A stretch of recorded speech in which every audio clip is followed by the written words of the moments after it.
Hello guys, नमस्कार। मैं हूं आपकी संजय यादव और हमारे यूट्यूब चैनल में आप सबका स्वागत है। तो मैं बहुत प्यारा सा बेटी विवाह गीत लेके आई हूँ। कैसा लगा तो आप लोग जरूर कमेंट बताइए।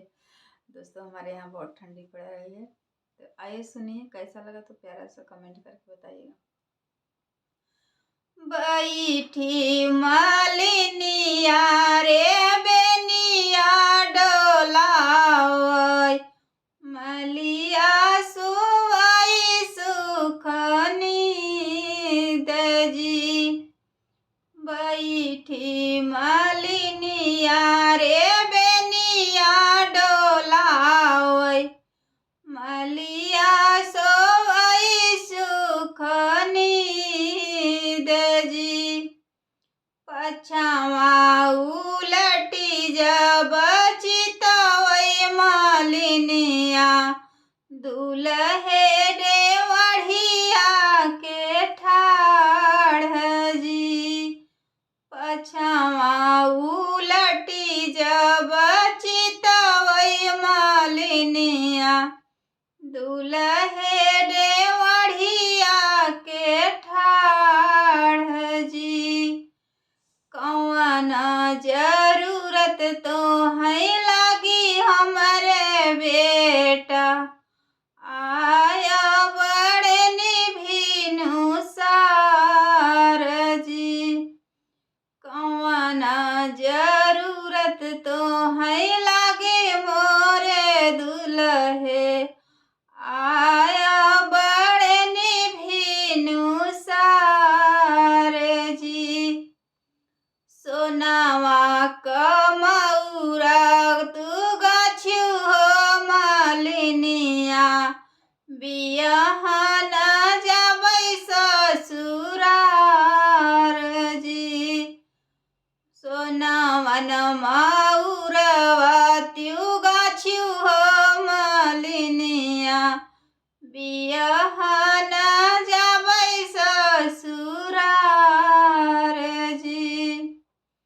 बैठी मालिनिया रे बेनिया डोलावै, मलिया सुवै सुखनी दजी।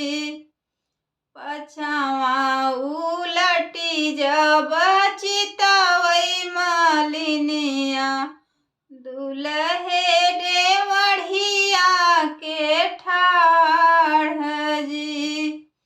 पछावा उलटी जब चितवै मालिनिया, दुलहे देवढ़िया के ठाढ़ जी। कौन जरूरत तो है लगी हमरे दुल्हे, आया बड़े निभिनु सार जी।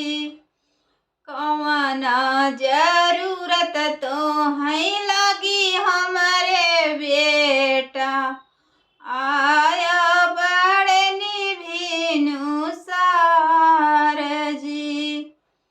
सोनावन गजरवा तू गाछु मोरी मालिन, पहिनी के जाबै ससुरार जी।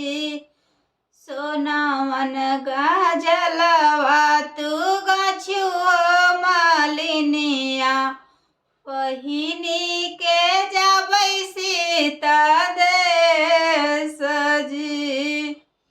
बैठी मालिनिया रे बेनिया डोलावै, मलिया सुतै सुखनी दजी। पछावा उलटी जब चितवै मालिनिया, दुलहे